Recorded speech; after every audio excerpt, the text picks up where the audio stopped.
आज लोग कहते हैं कि सामने वाला व्यक्ति अपनी गलती नहीं समझता, वह अपनी गलती नहीं देखता है, केवल दूसरों की गलती देखता है। अपनी गलती वह नहीं सुधारना चाहता, लेकिन वो दूसरों को चाहता है कि वो अपनी गलती सुधारें। इसे एक उदाहरण से समझते हैं। मान लीजिए आपके घर में एक कोई छोटा भाई है या कोई नॉर्मल व्यक्ति है जिसको आप काम सौंप सकते हैं। आपने उसको काम सौंपा, एक ऐसा काम सौंपा कि तुम जो गलती करोगे उसको, आपने उदाहरण के तौर पे मान लीजिए आपने उसको 2 बैग दिए। 2 बैग ऐसे रखने हैं कि एक बैग तुमको पीछे रखना है और एक बैग आगे रखना है। अपनी गलती को सामने वाले बैग में डालना है और उसको देखते रहना है ये गलती मैंने की है, और कोई दूसरा व्यक्ति अगर गलती कर रहा है उसको पीछे वाले झोले में डालना है, जिससे तुमको उसकी गलती दिखे ही ना। लेकिन थोड़ा सा उसने उल्टा कर दिया, झोले उसने बदल दिए, तो दूसरों की गलती वाला बैग था उसने आगे कर लिया और अपनी गलती वाला बैग था उसने पीछे कर लिया। यही हमारे साथ भी हो रहा है। हम अपनी गलतियों का बैग पीछे लेकर चलते हैं और दूसरों की गलतियों का बैग आगे लेकर चलते हैं। हमें दूसरों की गलतियां तो दिखती हैं, लेकिन अपनी गलती नहीं दिखती है, क्योंकि अपनी गलतियों का बैग हमने पीछे रख दिया है। अगर आप दूसरों की गलतियों को देखेंगे तो अपनी गलतियों का सुधार कैसे कर पाएंगे। इसलिए बेहतर है कि दूसरों की गलतियां देखें, इससे अच्छा है हम अपनी ही गलती मानकर उसे सुधार लें। आज के समय में कई बार ऐसा सुनने को मिल जाता है कि फलाना व्यक्ति ने किसी को इतना प्रताड़ित किया, इतनी तकलीफ दी, इतनी उसकी भावनाएं आहत की कि सामने वाले को ये कहना पड़ा कि लगता है कि मैं इस जीवन को त्याग दूं। आप खुद सोचिए कि क्या उसके जीवन त्यागने से सब कुछ सही हो जाएगा? नहीं, इस दुनिया से वह व्यक्ति नहीं जाएगा, उसके साथ जाएगा उसका पूरा परिवार, उसके परिवार की भावनाएं, उसकी परिवार की जो आशाएं थी वह भी नष्ट हो जाएंगी।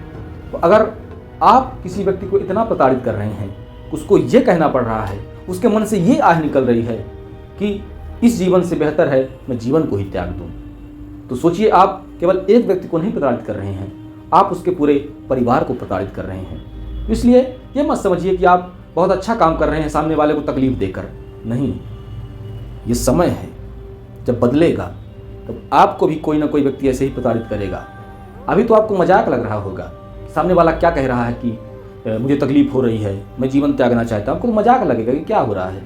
लेकिन जब आपके साथ कोई ऐसा करेगा तब आपको एहसास होगा।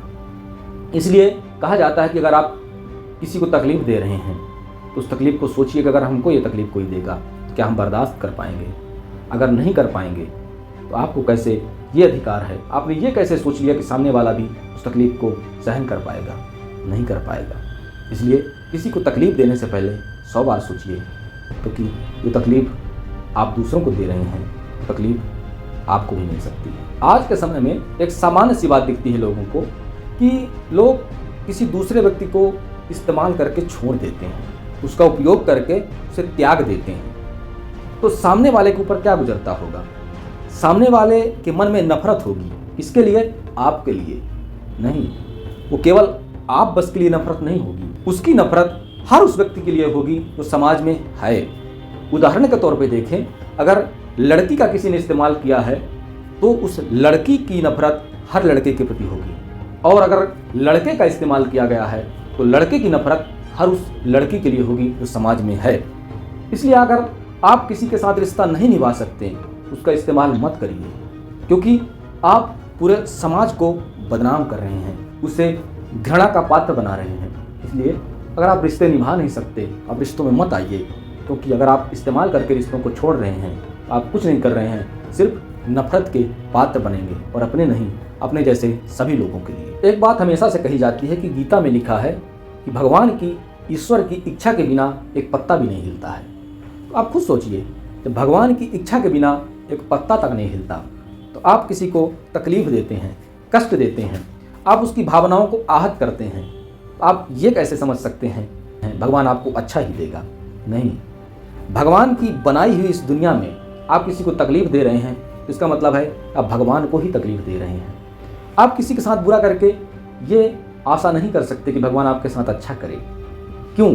क्योंकि आपने प्रत्यक्ष अप्रत्यक्ष रूप से भगवान की बनाई हुई दुनिया को ही तकलीफ दी है, उस व्यक्ति को ही तकलीफ दिया है जिसको भगवान ने बनाया है, क्योंकि हर व्यक्ति भगवान की एक अप्रतिम रचना है। अगर आप किसी व्यक्ति को तकलीफ दे रहे हैं तो भगवान को ही तकलीफ दे रहे हैं। तो आप ये आशा मत करिए कि भगवान आपको अच्छा देगा। आप किसी के साथ बुरा करेंगे तो भगवान आपके साथ अच्छाई नहीं करने वाला। या आप कितनी ही पूजा पाठ कर लें, कितना ही मंदिर चले जाएं, कितना ही तीर्थ स्थान चले जाएं।